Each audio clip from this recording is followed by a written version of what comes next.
My son Rodney told me, "Mom, this will be the best Christmas yet." Exactly 3 weeks before he left me standing alone in a silent house with $500 worth of food cooling on the counter. He thought he could use me as a backup plan, a safety net, in case his real party fell through.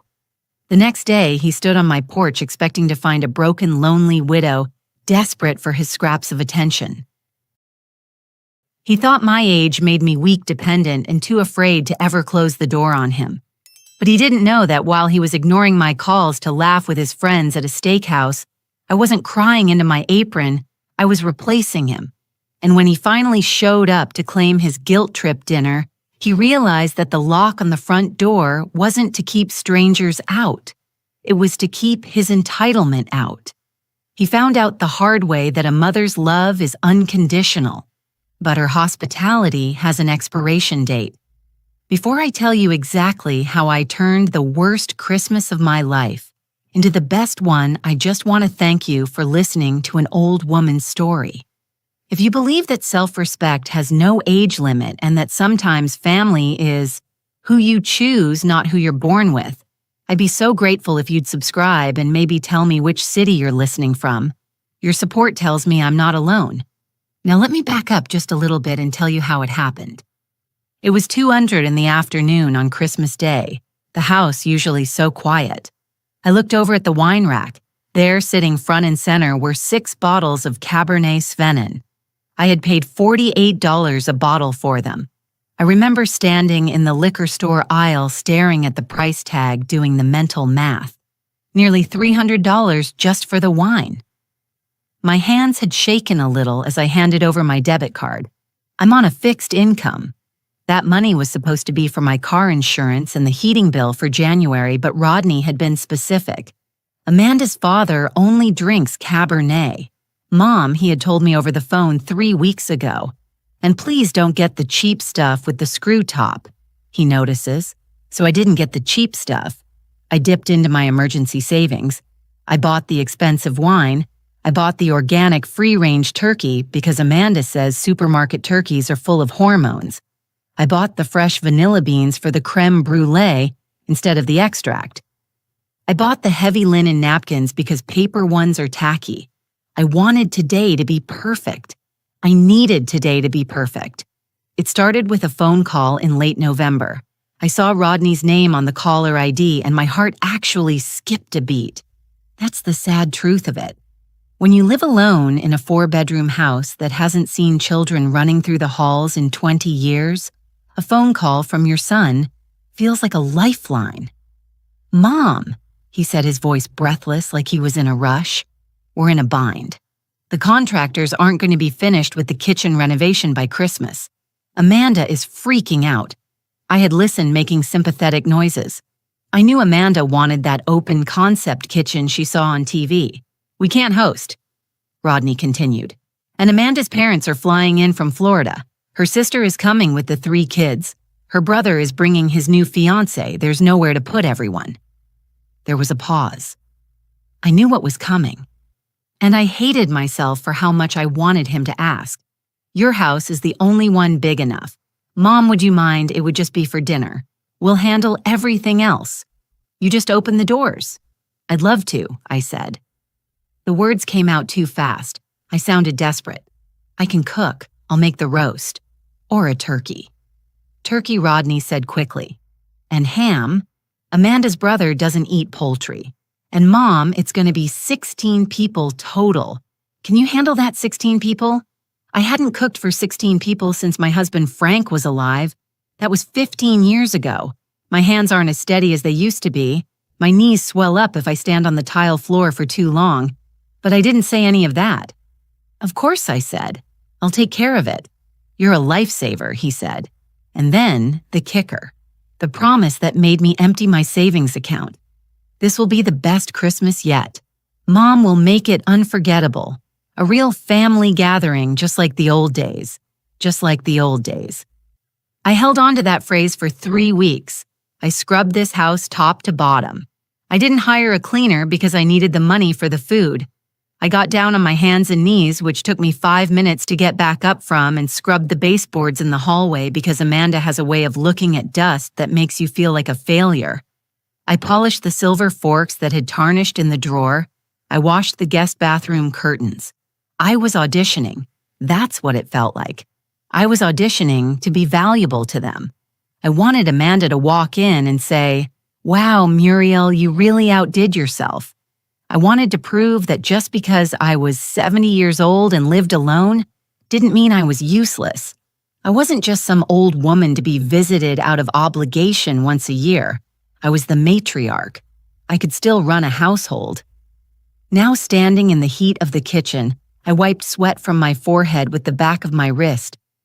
The potato peeler had dug a raw spot into my thumb after the 10th pound of russets.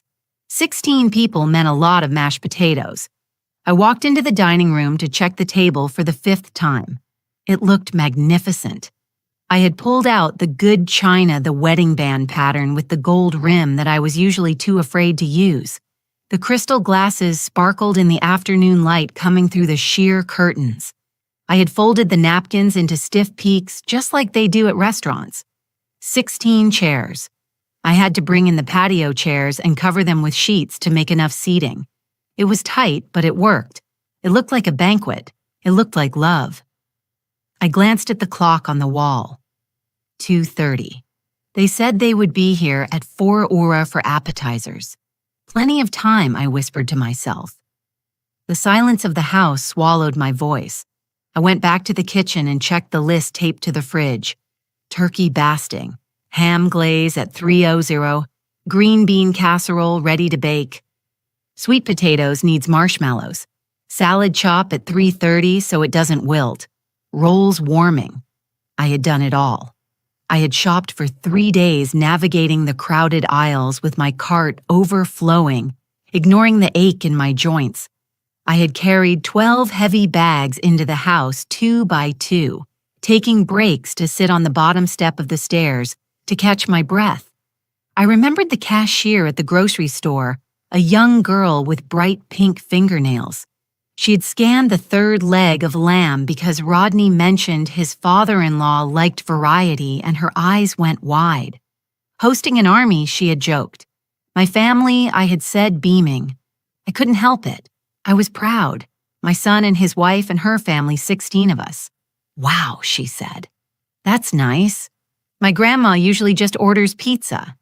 I had felt a surge of pity for that grandma. Pizza on Christmas. No, not my family.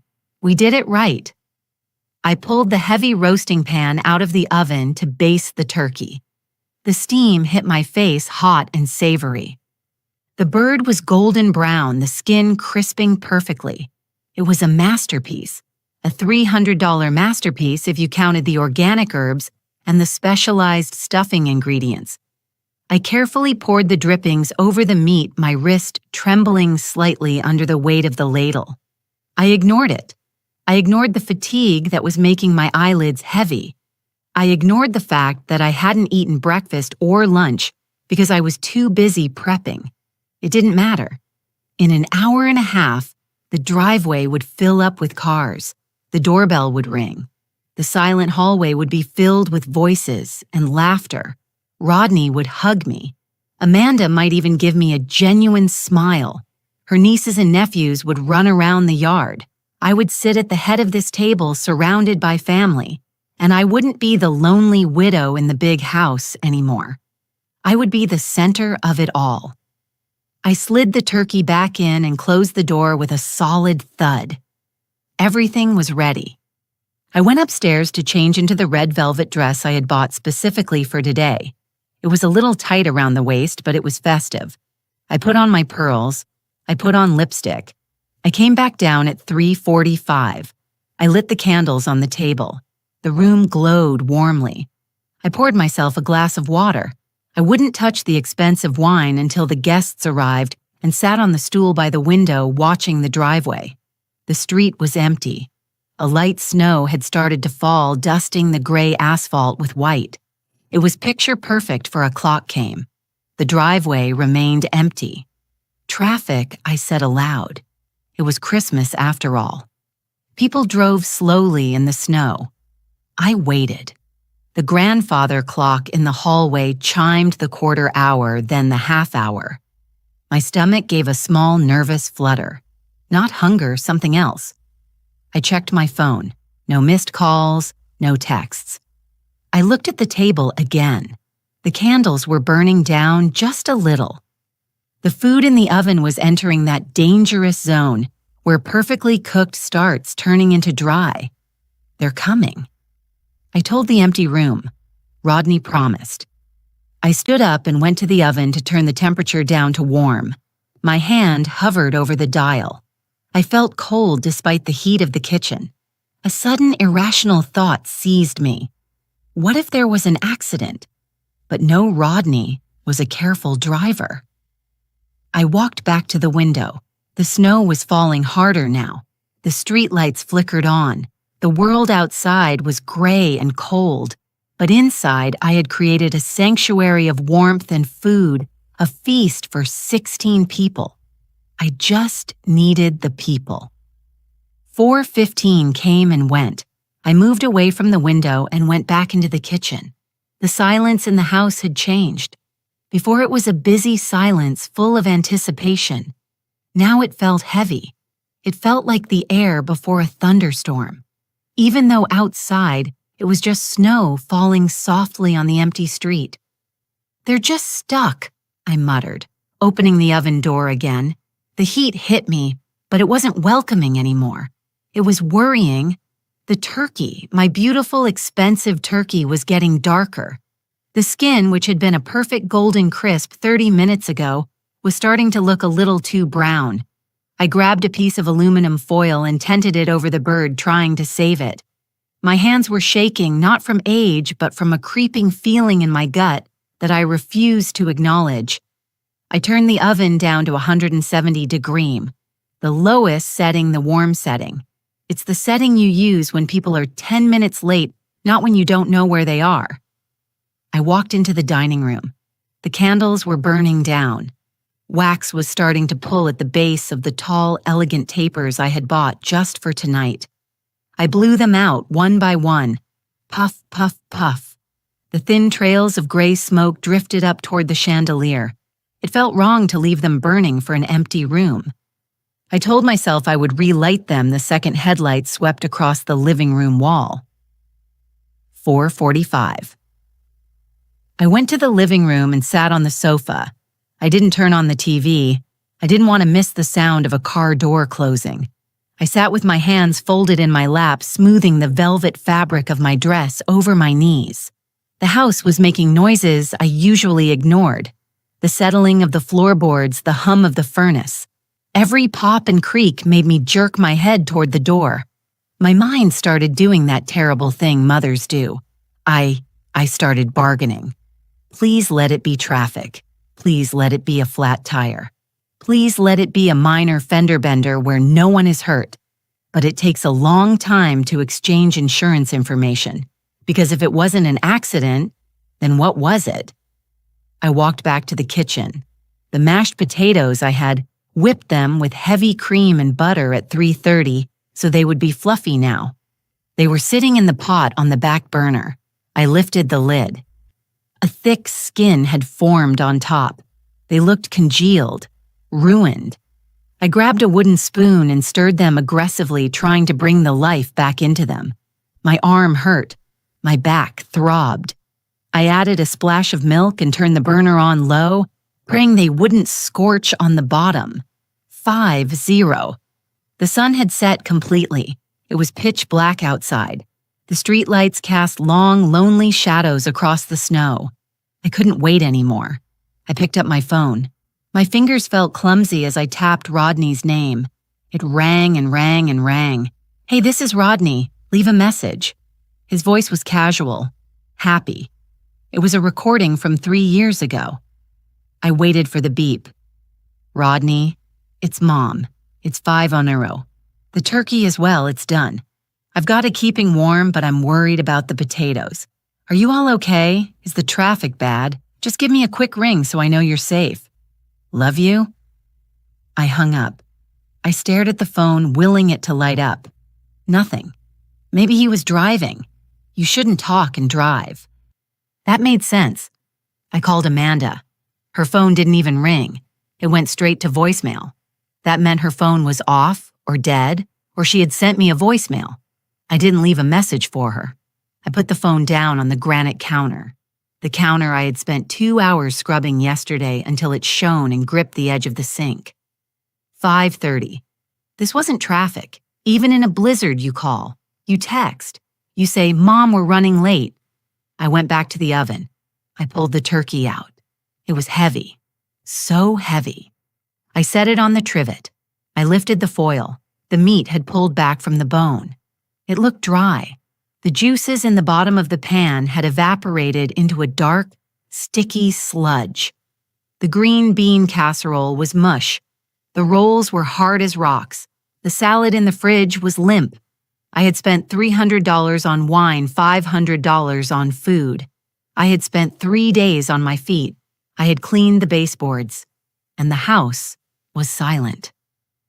I sat down at the kitchen island on one of the bar stools. I didn't have the energy to stand anymore. I poured myself a glass of tap water. I didn't touch the wine. The wine was for the guests. 6:10. The grandfather clock chimed in the hall. Bomb, bomb, bomb. It sounded like a funeral toll. And then the logic started to click into place. A cold, hard logic that hurt more than my back. If Rodney and Amanda were late, that was one thing, but what about the others? Amanda's parents were coming from the hotel. Her sister was driving from the next town over. Her brother was coming from the airport. 16 people, 4 or 5 different cars. They couldn't all be stuck in traffic. They couldn't all have flat tires. They couldn't all have dead batteries.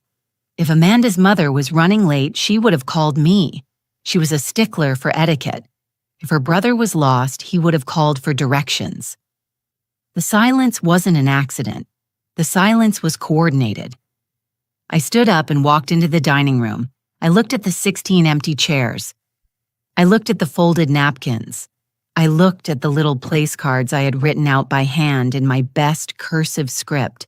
Rodney, Amanda, Uncle Jim, Aunt Sarah, they weren't coming. None of them were coming.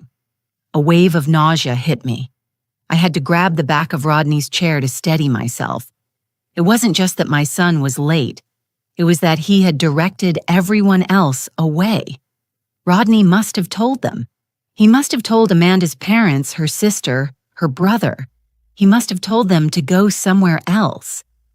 But he hadn't told me. Why? Why would he do that?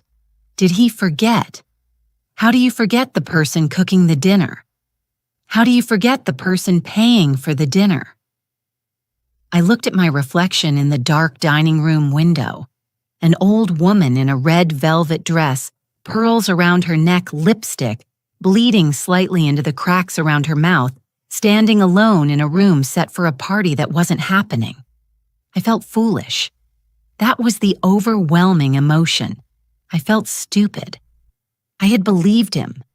This will be the best Christmas yet, Mom. I walked over to the table and picked up Rodney's place card. I crushed it in my hand. The cardstock crumpled easily. My phone buzzed. I jumped, nearly dropping the crushed paper. I scrambled for the phone, my heart hammering against my ribs. A text, a call. It was a notification from the weather app. Winter storm warning in effect until midnight. I let out a breath that sounded like a sob, but I didn't cry. I couldn't cry. I was too confused. I was paralyzed by the sheer logistics of the betrayal. Where were they? Were they at a restaurant? Were they at Amanda's sister's house? And why was I the only one who didn't know I walked back to the kitchen? The smell of the turkey was now cloying, overpowering. It smelled like wasted effort. It smelled like money I would never get back. I turned the oven off. The click of the dial was loud in the quiet kitchen. I looked at the food. Pounds and pounds of food. Enough to feed an army. Enough to feed a family that apparently didn't exist. I wasn't a mother today. I wasn't a grandmother. I was just the help. and the help hadn't been informed that the reservation was canceled. I sat there, in the dim light of the stove hood, the cooling turkey crackling softly as it settled, and listened to the silence. It was the loudest sound I had ever heard. By 7:00, the worry had turned into a physical pain in my chest. It wasn't just anxiety anymore. It felt like a heart attack. My hands were shaking so badly I had to clasp them together just to keep them still. I was pacing the length of the kitchen from the refrigerator to the back door over and over again. Every time I passed the oven, I felt the residual heat radiating from the cold turkey, accusing me. They're dead. I thought it was the only explanation that made sense. Rodney wouldn't just not show up. He wouldn't leave me with $500 worth of food and a table set for 16 people unless something catastrophic had happened. There had been a pile-up on the highway. They were in a ditch somewhere, buried under the snow, unable to reach their phones. I needed to know. I couldn't just stand here and wait for the police to knock on my door. I went into the living room and grabbed my iPad from the coffee table. I sat down on the edge of the sofa, my knees knocking together. I opened the cover and put on my reading glasses. The screen was bright, hurting my eyes in the dim room. I was going to check the local news. I wanted to see the traffic reports.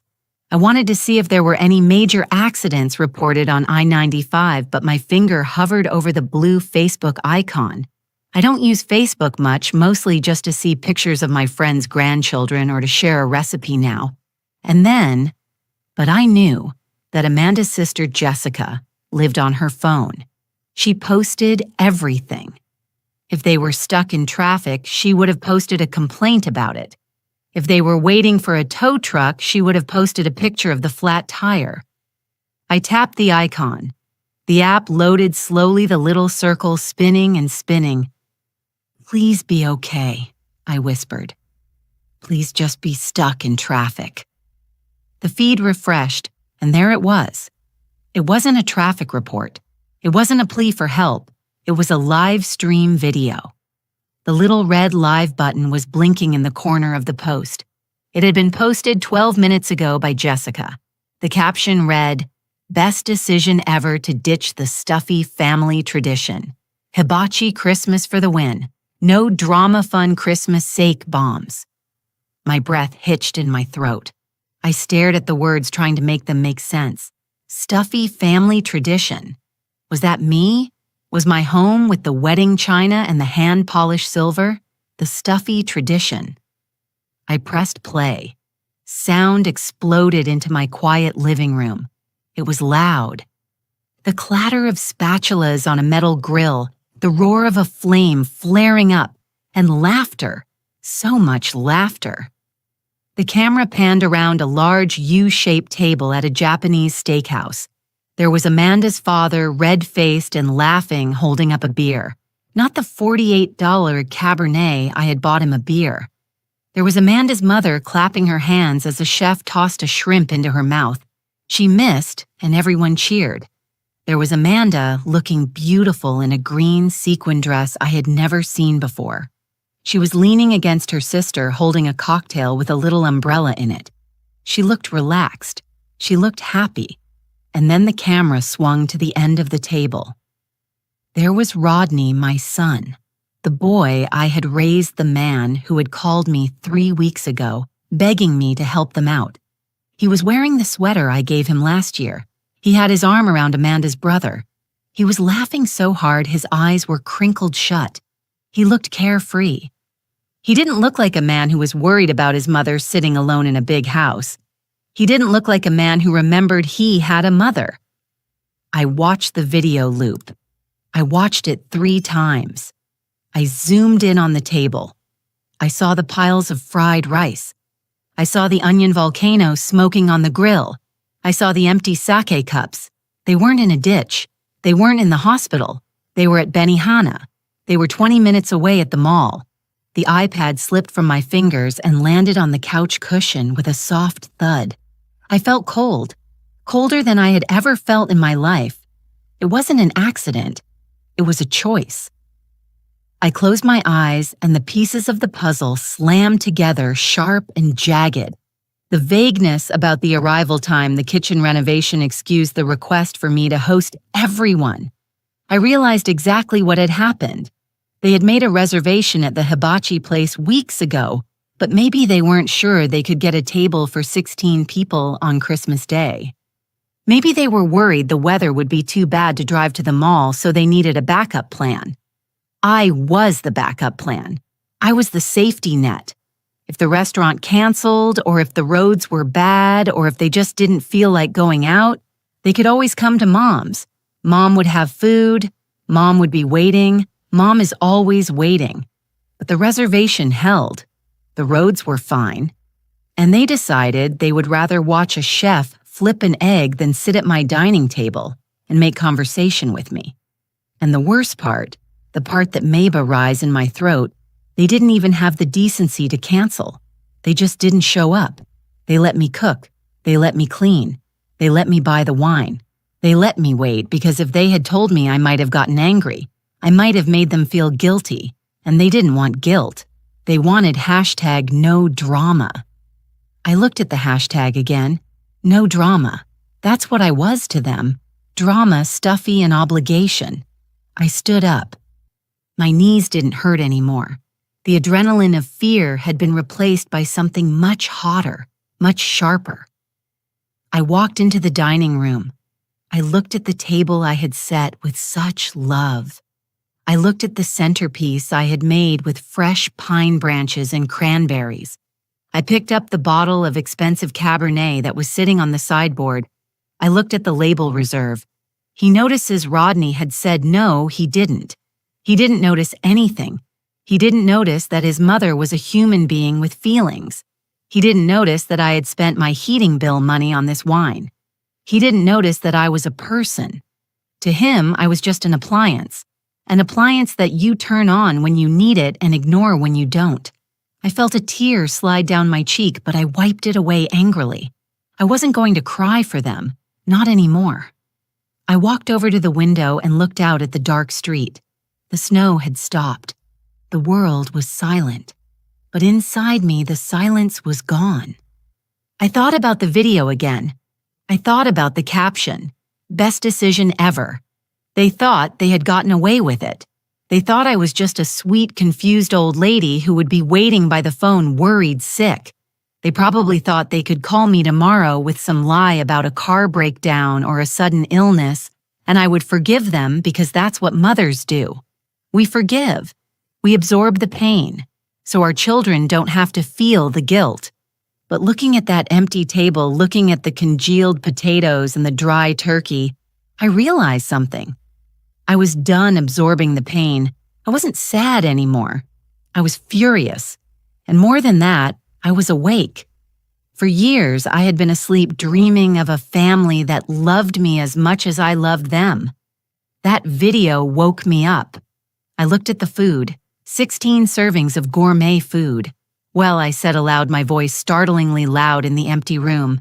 I'll be damned if I let this go to waste. I wasn't going to sit here and eat a cold turkey sandwich and cry.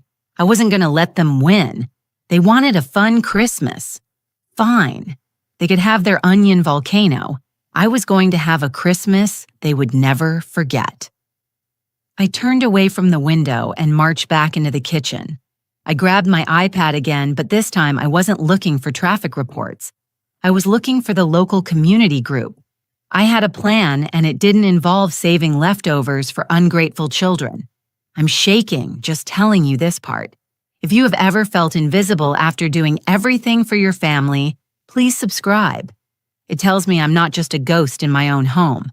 But if you think I'm just a bitter old woman who expects too much from her busy son, then go to the comments and tell me exactly why you think a mother doesn't deserve a simple phone call.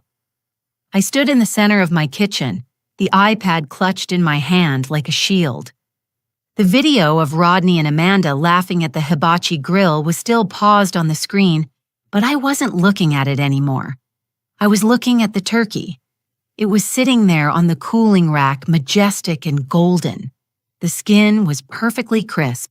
The smell of rosemary and thyme was still heavy in the air, but now mixed with the silence of the house. It just smelled like waste. $500. That number kept ringing in my head. I thought about my bank account. I thought about the winter coat I decided not to buy this year because I wanted to pay for the premium ingredients. I thought about the extra hours I spent couponing for my regular groceries just to save up for this one meal. In my generation, you don't waste food. You just don't. It's a sin. It's disrespectful. And the idea of scraping 20 pounds of organic free-range turkey into the garbage disposal because my son decided he wanted an onion volcano instead of his mother's cooking, well, that made me feel sick. I looked at the clock, 7:15. The food was still warm. The rolls could be reheated. The salad was still crisp in the fridge. I walked into the dining room. The table was still perfect. The crystal glasses were sparkling. The napkins were still folded like little soldiers standing at attention. It looked like a spread in a magazine. It looked like a home that was ready to welcome people. I remembered something. A few days ago, I was scrolling through the Westwood Neighborhood Watch group on Facebook. Usually it's just people complaining about someone not picking up after their dog or asking if anyone knows a good plumber. But around the holidays, I had seen a few posts that were different.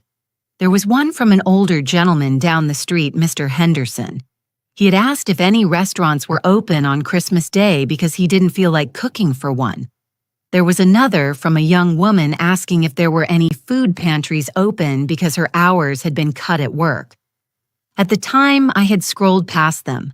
I had felt a little pang of sympathy, but I was too busy focusing on my own perfect family Christmas. I was too busy polishing silver to pay attention to the loneliness right outside my front door. Well, I wasn't busy anymore. I pulled out my chair, the one at the head of the table, and stood on my tiptoes. I held my iPad up high. I snapped a picture. I checked it. It was a good photo. The candlelight made the china gleam. You could see the steam rising from the gravy boat I had just filled. It looked inviting. It looked expensive. I opened the Facebook group. My heart was thumping a frantic rhythm against my ribs. Was I really going to do this? Was I going to air my dirty laundry to the whole neighborhood? If I posted this, people would know. They would know my family didn't show up. They would know I was alone. There is a certain shame in being an abandoned mother. It feels like a failure, like you raised a child who doesn't love you, so it must be your fault. But then I looked at the empty chairs again. The shame was already there. Rodney had put it there. I couldn't make it worse, but maybe I could make it useful. I started typing. My fingers were steady now. Merry Christmas, neighbors. I wrote. I paused. I needed to be honest, but I didn't want pity. I wanted guests.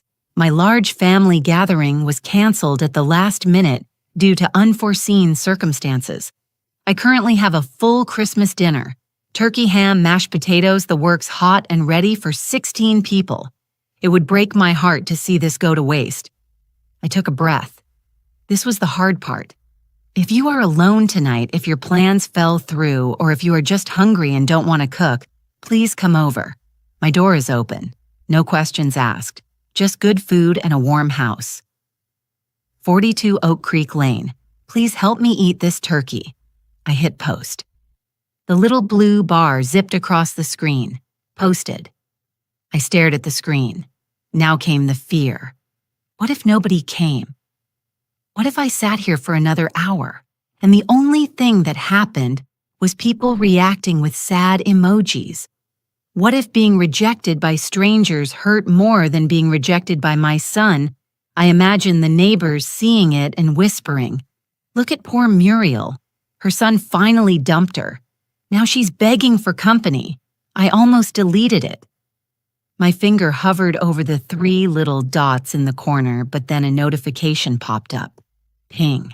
It was a comment from Joan Gable. Joan lived 3 houses down in the yellow ranch-style house. We had lived on the same street for 20 years. We waved when we got the mail. We exchanged polite nods when we were raking leaves. But I didn't know her. I knew she was a widow like me. I knew her daughter lived in California. I tapped the notification. Joan wrote, "Muriel, are you serious? I'm sitting here eating a frozen lasagna and feeling sorry for myself. I would love to come." Tears pricked my eyes. Real tears this time, not angry ones. I typed back, "I am very serious, Joan. Please come. The wine is already open." Ping. Another comment. This one from a name I didn't recognize. Mike D. My wife and I just moved into the rental on the corner. We couldn't afford to fly back to Ohio this year. We were literally just talking about making grilled cheese. Is it okay if we come? We can bring a pie. I typed, "No pie needed, Mike. Just bring yourselves. Come on over." Ping, ping, ping. The likes started rolling in the hearts. Then the doorbell rang. I jumped. It had only been 10 minutes. I smoothed down my red velvet dress. I patted my hair. I walked to the front door. My hand trembled as I reached for the knob. This was it. I was opening my home to the world because my family had closed their world to me. I opened the door. Joan Gable was standing there. She was wearing a thick wool coat over a simple sweater and slacks. She was holding a bottle of sparkling cider. She looked at me, and her eyes were a little red-rimmed, like she had been crying too. "Muriel," she said. Her voice was thick. "I hope this isn't intruding." "Not at all," I said, and I meant it. "Please, Joan, come in out of the cold." She stepped into the foyer. She looked around at the garland on the banister, the lights, the smell of the food wafting from the dining room. "Oh my," she whispered. "It smells heavenly. I can't believe." She trailed off, looking at me. "Your family didn't come." I looked her in the eye. I didn't feel the shame I thought I would. I just felt a strange sort of solidarity. They had other plans. I said simply, "Their losses are gain." Joan smiled. It was a genuine, crinkly-eyed smile. "Well, I'd say so. I was dreading tonight. The house gets so quiet." "I know," I said. "I know exactly what you mean." The doorbell rang again. Joan and I both turned. "That must be the young couple from the corner," I said. I opened the door again. A young man and woman, maybe in their late 20s, stood there shivering. They looked nervous, like they were afraid they had the wrong house. The boy was holding a cheap grocery store apple pie. "Hi," the girl said. "I'm Sarah. This is Mike. We saw the post. Come in." I ushered them inside. "You're just in time. The turkey is resting." "Thank you so much," Mike said, stepping onto the rug and stomping the snow off his boots. We felt so stupid not going home, but the tickets were $600 and don't apologize. I told him, "You're here now. That's what matters." I took their coats. I hung them in the closet that was supposed to be filled with Amanda's fur-lined parka and Rodney's cashmere coat. I looked at the three of them standing in my hallway. Joan, Sarah, Mike, strangers, really. People I had lived next to but never really seen. The house didn't feel big and empty anymore. It felt cozy. It felt purposeful. "Well," I said, clapping my hands together. "Who eats ham and who eats turkey? Because we have both. And I have 5 bottles of very expensive Cabernet that aren't going to drink themselves." Joan let out a laugh. "I'll help you carry things in Muriel. I can carve," Mike offered. "I worked at a deli in college." "I'll take the wine," Sarah said, grinning. We walked into the dining room together. The silence was gone. The heavy, suffocating silence of waiting for Rodney was replaced by the sound of boots on hardwood zippers, unzipping and tentative, grateful laughter. I looked at the empty table. It wasn't empty anymore. I wasn't waiting for permission to have a Christmas. I was making one. And for the first time all day, the ache in my back didn't bother me a bit. By 8 CERN, my dining room didn't look like a mausoleum anymore. It looked like a party. Mike, the young man from the corner rental, had taken charge of the carving knife. He wasn't doing it with the stiff, formal precision that Rodney usually did, where he'd make a show of sharpening the blade for 5 minutes while everyone watched in silence.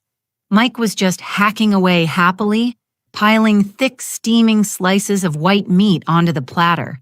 "This looks incredible, Muriel," he said, sneaking a piece of skin and popping it into his mouth. "Oh my God, Sarah, you have to try this. It's better than the deli." Sarah laughed, reaching over to steal a piece. "Don't fill up on skin, Mike. I see those sweet potatoes." I stood by the sideboard holding a bottle of the $48 Cabernet. I poured a generous glass for Joan, then one for myself. To the chef, Joan said, raising her glass. Her eyes were bright. She looked 10 years younger than she had standing on my porch an hour ago. To the chef, Mike, and Sarah Chorus, we clinked glasses. The crystal rang out, a clear, happy bell sound that seemed to chase away the last of the shadows in the corners of the room. We sat down. I took my seat at the head of the table. Usually when Rodney and Amanda came over, this moment was filled with tension. I would sit there holding my breath, waiting for the first critique. Amanda would usually take a small bite chew slowly and say something like, "The turkey is a little dry, isn't it? Did you brine it for the full 24 hours? Or Rodney would push the green beans around his plate and ask, "Is there dairy in this? You know, I'm trying to cut down on dairy." I was always apologizing. I was always jumping up to get salt or butter or a different serving spoon, trying to fix things that weren't broken. "But tonight this is the best stuffing I've ever had." Joan mumbled around a mouthful. "Is that sage?" "Fresh sage," I said, beaming. "And chestnuts." "Chestnuts," Sarah exclaimed. "That is so fancy. I feel like I'm in a movie." I watched them eat. They weren't critiquing. They were devouring. They were scraping their plates clean. They were asking for seconds before they had even finished their first. I took a bite of the turkey. It wasn't dry, it was perfect. The potatoes were rich and creamy. The wine was smooth and velvety. For the first time in years, I actually tasted my own cooking. Usually, I was too stressed to eat. Today, I was starving. We talked. We didn't talk about politics or the kitchen renovation or whose child got into which Ivy League school. We talked about real things. Joan told us about her husband who had passed 5 years ago and how he used to dress up as Santa for the neighborhood kids.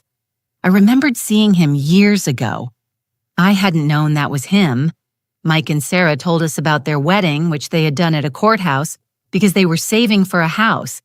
They talked about how scary it was to move to a new town where they didn't know anyone. "We were really lonely," Sarah admitted, tearing off a piece of a dinner roll. "We were pretending it was fine, just the two of us. But it didn't feel like Christmas until we saw your post." "I was lonely too," I said. The words came out easily. I didn't feel the need to hide it. I thought I was going to spend the night staring at the wall. "Well, thank God for bad families," Mike said, raising his wine glass. We all laughed. It was a shocked, honest laugh. "Hear, hear," Joan said to bad families who leave good food behind. As the dinner wound down and we moved on to the dessert, the creme brulee that I had torched myself. The mood shifted from hungry to playful. The wine had loosened everyone up. The heat of the house had flushed our cheeks. Sarah pulled out her phone. It was one of those new ones with the 3 camera lenses on the back. "We have to document this," she said. "Nobody is going to believe we lucked into a 5-star meal with the best neighbors ever." She stood up and walked around to my side of the table. "Come on, everyone, squeeze in. Muriel, you get in the middle. You're the queen of the night." I hesitated for a split second. I thought about my hair. I thought about the red lipstick that had probably worn off, but then I looked at Joan, who was already leaning in, smiling. I looked at Mike, who was making a funny face with a turkey leg bone. I leaned in. I put my arm around Sarah's waist. I raised my wine glass. "Cheese," Sarah yelled. Click. She pulled the phone back and looked at it. "Oh, this is gold. Look." She turned the screen toward me. I looked at the photo. I didn't look like a sad, abandoned old woman. I looked radiant. My eyes were crinkled at the corners. My smile was wide and genuine, showing teeth. The red velvet dress looked festive, not desperate. I looked like a woman who was having the time of her life.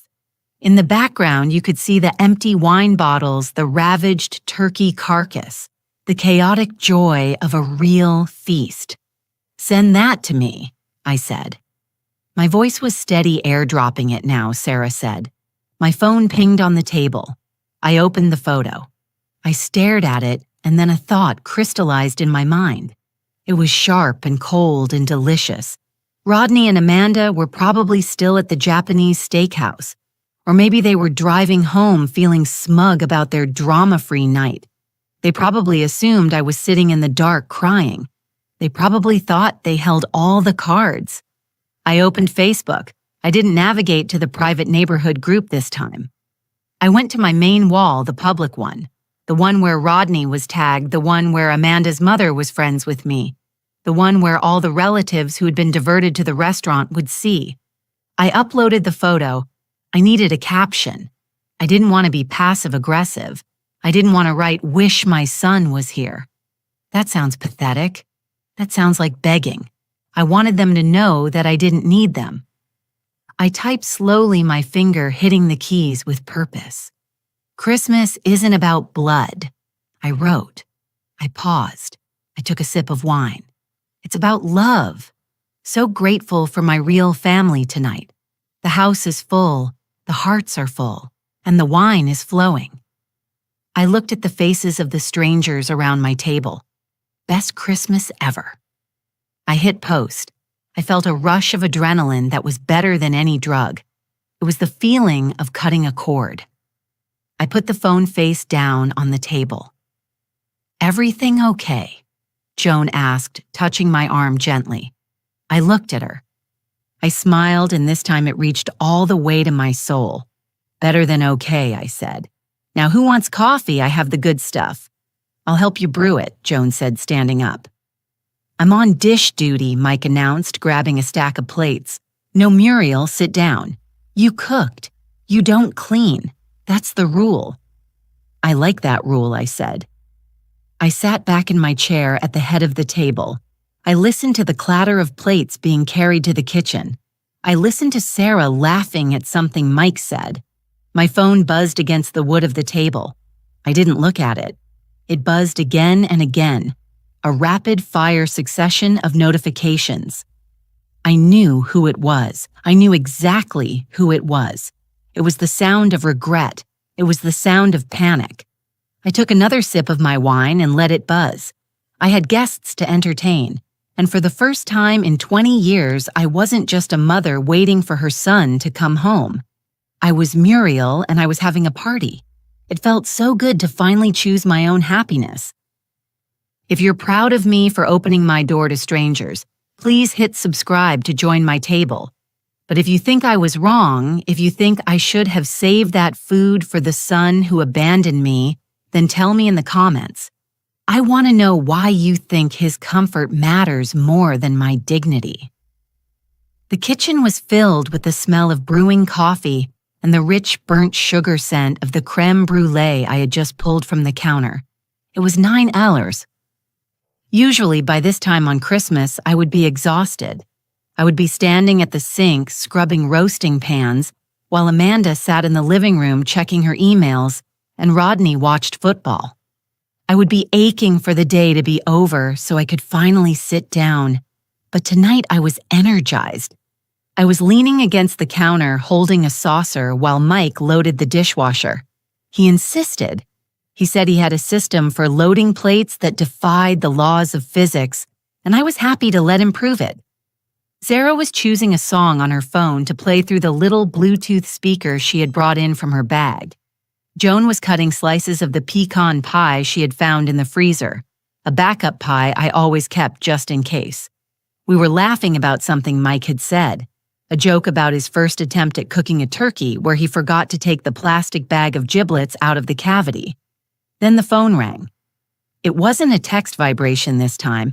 It was the full, loud, jarring ringtone I had set for family members, so I wouldn't miss their calls from the other room. Ring, ring, ring. The laughter in the kitchen died instantly. Sarah reached out and paused the music. Mike stopped clattering the plates. Joan looked at me, her knife hovering over the pie. Everyone knew who it was. I looked at the phone sitting on the island. The screen was lit up bright. Rodney. My stomach gave a little lurch. That old reflex of jump when he calls. For decades, that ringtone meant I was needed. It meant I had to drop everything to babysit or lend money or listen to a complaint. It rang again. It sounded desperate, angry almost. "You don't have to answer that, Muriel," Joan said softly. She put the knife down. "You really don't." I looked at the phone. Then I looked at my new friends. They looked protective. They looked ready to defend me. But I realized I didn't need defending, and I didn't need to hide. If I didn't answer, Rodney would think I was sulking. He would think I was sitting in the dark, staring at the phone, punishing him with silence. He would think he still had the power to ruin my night. I picked up the phone. I took a deep breath, took a sip of my wine, and swiped the green button. "Hello," I said. My voice was light. Yeah, I sounded like I had just walked in from a garden party. "Mom," Rodney's voice exploded into my ear. He was shouting. I could hear background noise, dishes clattering, people talking loud. They were still at the hibachi place. "Mom, are you there? God, I've been trying to call you for 10 minutes. "Oh, have you?" I asked pleasantly. "I didn't hear it. It's a bit of a mad house here. A mad house." He sounded confused. Then his voice dropped, turning suspicious. "Mom, I saw the picture. Amanda's mom showed me. Who are those people?" "Which people, dear? The people in your dining room. The guy with the carving knife. Who is that? Is he a stranger?" I looked at Mike. He gave me a thumbs up. "That's Mike. I said he's a neighbor. He carves a turkey beautifully. Much faster than you, actually. And Sarah is here. And Joan. Neighbors." Rodney sputtered. "You invited neighbors to our Christmas dinner." "Well, it wasn't really your Christmas dinner anymore, was it, Rodney?" I said. I didn't say it meanly. I said it like I was stating a fact about the weather. You weren't here and the food was getting cold. It seemed silly to let it spoil. "Mom, listen." He started stammering. The panic was setting in. He realized the narrative was slipping away from him. We got held up. It was crazy. The traffic was bumper to bumper, and then the signal was bad. So I couldn't call, and we thought we'd grab a quick bite while we waited for the roads to clear. Lies. Sloppy, lazy lies. The mall was 20 minutes away. There was no traffic. And he had posted a video using the restaurant's Wi-Fi. I felt a little spark of pity for him. He sounded so small. He sounded like a teenager caught sneaking in past curfew. "Rodney," I interrupted him. "We're coming now." He rushed on. "We're asking for the check. We'll be there in 30 minutes. Don't let them eat everything. We have the gifts." "Oh, don't be silly," I said. I let out a little laugh. "Don't come now. The party is winding down. And honestly, dear, what I completely forgot, you weren't here." There was silence on the other end of the line. Dead silence. The background noise of the restaurant seemed to fade away. "You forgot," he whispered. "I did," I said. "We were having such a lovely time. The wine is delicious. By the way, you were right about the vintage. Joan loves it. You opened the wine." His voice cracked. "The $48 Cabernet. We opened all of them." I lied. We'd only opened 3, but I wanted him to feel the pinch. "Anyway, Rodney, look, I really can't stay on the phone. Sarah is putting on a dance song, and I promised I'd try the pecan pie. You guys stay there. Enjoy your, what was it, onion volcanoes. Mom, wait. We can catch up next week or whenever you're free. No rush. Mom, do not hang." "Merry Christmas, Rodney." I pulled the phone away from my ear and pressed the red button. Click. I stared at the black screen for a second. I waited for the guilt to hit me. I waited for that familiar sinking feeling of I was too hard on him, or I should have listened, but it didn't come. Instead, I felt lighter. I felt like I had just taken off a pair of shoes that were 2 sizes too small and had been pinching my feet for 30 years. I looked up. Mike, Sarah, and Joan were staring at me, eyes wide. "Did you just—" Mike started a grin spreading across his face. "Did you just tell him you forgot him?" "I believe I did," I said. "And did you tell him we drank all the wine?" Joan asked, looking at the 3 unopened bottles still on the rack. "I might have exaggerated that part," I admitted with a wink. Sarah burst out laughing. "Oh my God, Muriel, you are my hero." That was brutal. It was so polite, but it was absolutely brutal. "He wanted a drama-free Christmas," I said, walking over to the counter and picking up my dessert plate. I just gave it to him. I took a bite of the creme brulee. The sugar crunch was perfect. The custard was cool and creamy. It was the best thing I had ever tasted. My phone didn't ring again. Rodney knew better. He knew for the first time in his life that he couldn't just talk his way back in. He had been replaced. Not by another son, but by my own self-respect. Now I said, turning to my real guests, "Turn that music back up. I believe this party isn't over yet. It took me 70 years to finally hang up that phone. If you support a mother standing up for herself, please like and share this video. It's the only hug I get these days. But if you think I was too harsh on my poor son, just comment below and tell me why I should keep setting myself on fire just to keep him warm. I really want to understand your logic." The doorbell rang at 10 Drew the next morning. It was Boxing Day. The sun was streaming through the front windows, bright and unforgiving against the snow outside. Usually the morning after Christmas, I would be up at 6 Ulriri. I would be frantically vacuuming, trying to erase any trace of the holiday mess. I would be washing the linen, scrubbing the gravy stains out of the tablecloth, and putting the good china back in the cabinet so everything looked perfect again. But not today. Today, I was sitting in my favorite armchair in the living room. I was wearing my thick, plush bathrobe and my fuzzy slippers. I had a mug of hot coffee in my hands. And the house was a glorious mess.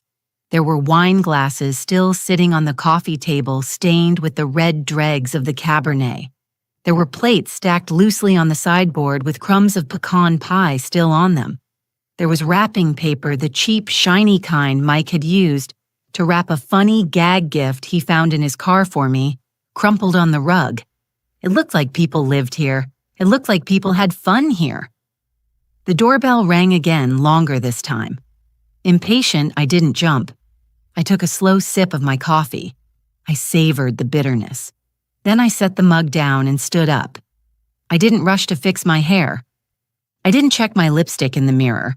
I just walked to the door. I opened it. Rodney and Amanda were standing there. They looked rough. Rodney had dark circles under his eyes.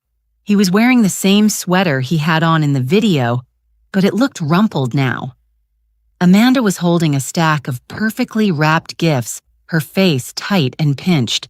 They looked like people who hadn't slept well.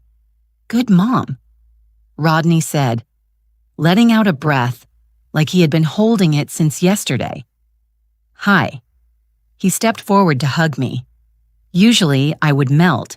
I would hug him back so tight, grateful for the crumb of affection. Today, I just stood there. I let him wrap his arms around me, but I didn't lean in. I felt like a statue. He pulled back, sensing the difference. He looked confused. "Can we come in?"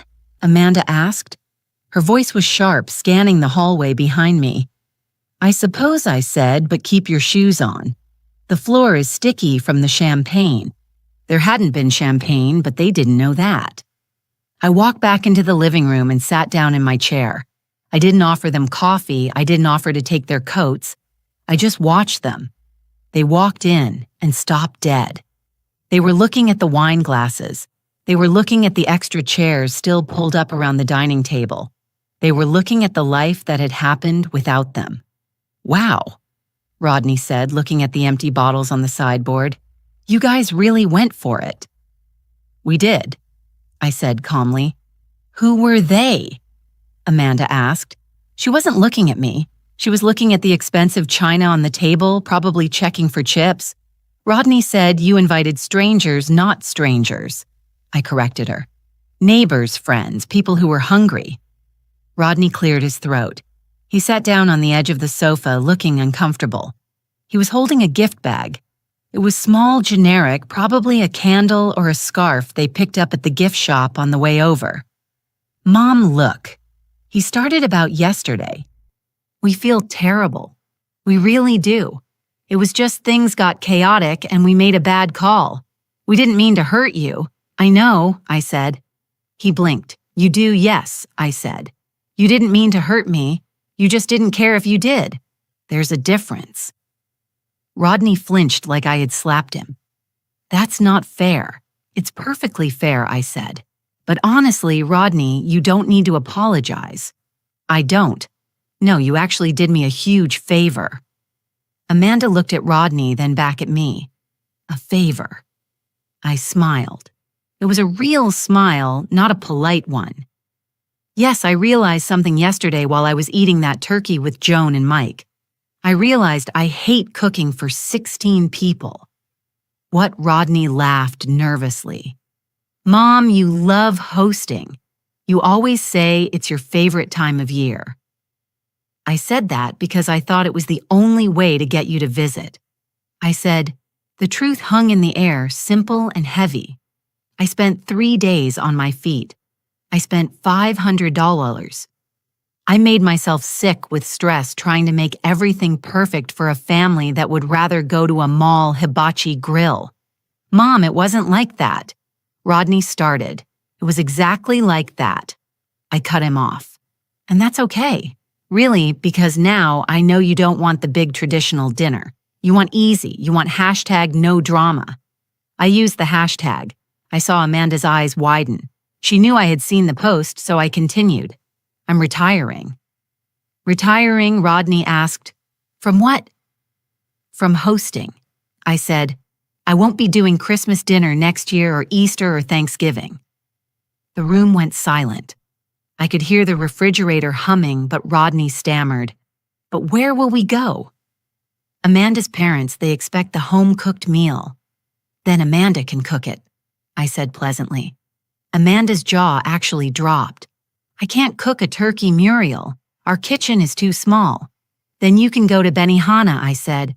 "I hear the onion volcano is lovely." Rodney rubbed his face with his hands.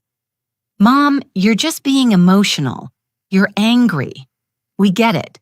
We'll make it up to you. Next year, we promise we'll be here at noon. We'll help you cook." "No, you won't." I said, "Because I won't be here." "What do you mean, Joan Gable?" "You know the neighbor you were worried about. She and I had a long talk over the pecan pie last night. She belongs to a travel club for senior single women who want to see the world." I leaned forward. "They're going to Italy next Christmas," I said. "And I'm going with them." "Italy," Rodney shouted. "Mom, you can't go to Italy. It's expensive. You're on a fixed income." I said, "But I did the math this morning. Do you know how much money I spend on Christmas gifts for people who don't visit me? How much I spend on food that goes cold? How much I spend on heating this big house for guests who don't show up?"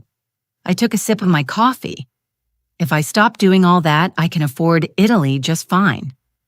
Rodney looked pale. He was doing the math too. He was realizing that the inheritance he was probably banking on was about to be spent on gelato and gondola rides. Amanda stood up abruptly. She grabbed the stack of gifts she had put on the floor. "Well," she said, her voice icy, "if that's how you feel, Muriel, we brought gifts for you and gifts from the kids. But if you're too busy planning your vacation to be a grandmother," she was trying to use the weapon that always worked. The grandkids, the guilt. I stood up too.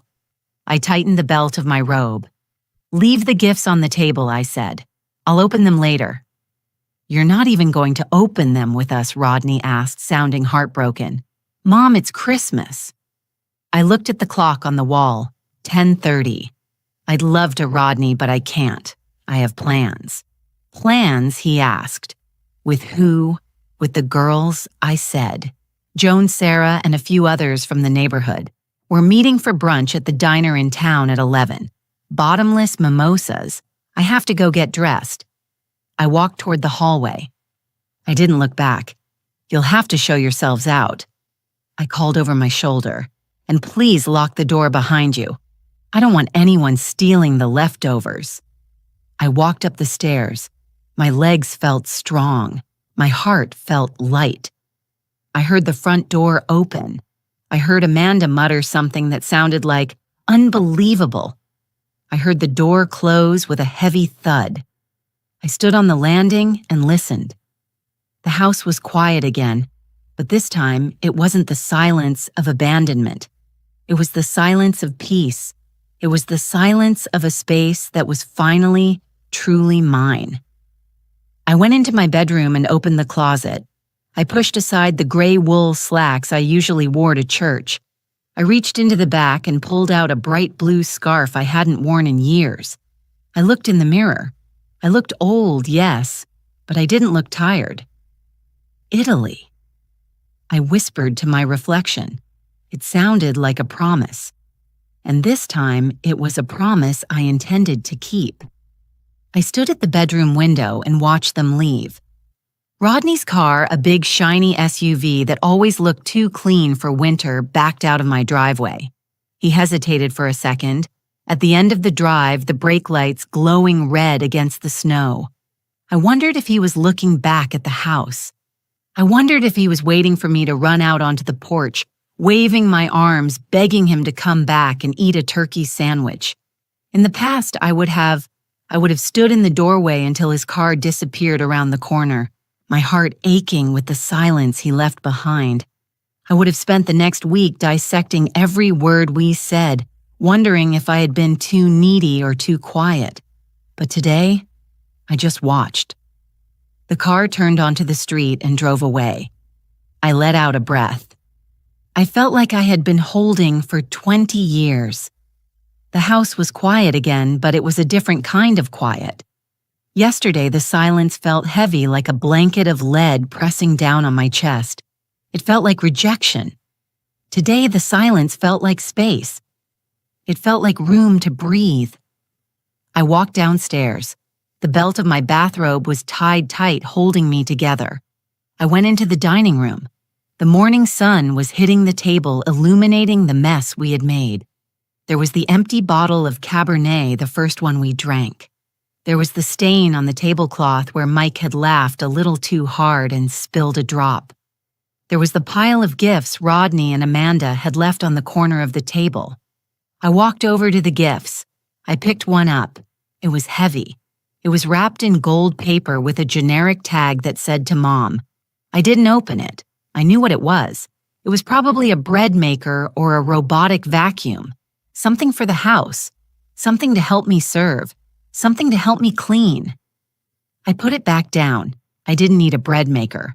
I was going to Italy. I needed a passport holder. I needed good walking shoes. I started to clear the table. Usually cleaning up after a holiday is the loneliest job in the world. You're scraping plates and throwing away napkins, and all you can think about is how tired you are. But today, as I picked up the wine glasses, I found myself humming. I remembered the look on Joan's face when she tasted the stuffing. I remembered Sarah teaching me how to take a selfie, her young cheek pressed against mine, smelling like vanilla perfume. I remembered Mike telling me that I made the best gravy he had ever tasted. I wasn't cleaning up a mess. I was archiving a memory. I loaded the dishwasher. I wiped down the counters. I threw the turkey carcass into the trash without a second thought. I didn't feel guilty about the leftovers. We had eaten well. We had laughed. That was enough. I poured myself a fresh cup of coffee and sat down at the kitchen island. I looked around my kitchen. For so long, this house had been a waiting room. I kept it clean for them. I kept the fridge stocked for them. I kept my schedule open for them. I was Muriel the mother, Muriel the grandmother, Muriel the widow. I was a supporting character in my own life, just waiting for the stars of the show to walk on stage so I could say my lines. But yesterday, the stars didn't show up and the show went on anyway. It was a better show. I thought about the travel brochure Joan had shown me months ago. At the time, I had brushed it off. Oh, I can't go to Europe. I had said, what if Rodney needs me to babysit? What if they want to come up for the summer? I had built a cage out of what ifs. I took a sip of coffee. It tasted rich and bold. I wasn't going to wait anymore. I realized something profound in that quiet kitchen. We spend so much of our lives watering dead plants just because we were the ones who planted them. We pour our love, our time, and our energy into relationships that have dried up years ago. We think if we just water them a little more, if we buy the more expensive wine, if we cook the bigger turkey, they'll bloom again. But dead plants don't bloom. They just rot. Yesterday, I stopped watering. I put the watering can down. And the second I did, I looked around and saw a whole garden of wildflowers growing right next to me. Joan, Sarah, Mike, the people who were actually there, the people who wanted to be there. I am 70 years old. I don't know how many Christmases I have left. Maybe 10, maybe 20, maybe just one. I refuse to spend another one looking out the window waiting for a car that isn't coming. I checked the time. 10:45. The girls were meeting me at the diner at 11. Joan said she was going to bring the Italy itinerary. She said we needed to pick our seats on the plane. I stood up. I rinsed my coffee mug and put it in the sink. I went to the front door and checked the lock. I looked at the spot on the floor where Rodney had stood an hour ago, looking small and confused. He would be okay, or he wouldn't. He has his wife. He has his onion volcano. He has his life. And now, finally, I have mine. I walked up the stairs to get dressed. I pulled the blue scarf out of the closet and wrapped it around my neck. It brought out the color of my eyes. I looked in the mirror. One last time. "You are enough, Muriel," I said to the woman in the glass. "You always have been." I grabbed my purse. I grabbed my keys. I walked out of the house and into the bright, cold winter air. I didn't look back at the empty table. I looked forward down the street toward the diner, toward my friends, toward Italy. I started my car and I drove away. We spend so much time watering dead plants just because we planted them. Yesterday I stopped watering and today I feel like I'm finally blooming. Did you like the story? And which city are you listening from? Let's meet in the comments. If you like the story, you can support me by sending a super thanks so I can keep bringing more stories like this. Thank you so much for your sweet support. I'm looking forward to your comments on the story. On the screen, you can see 4 new life stories that I highly recommend. There's so much more on my channel. Don't forget to subscribe. See you in the next life.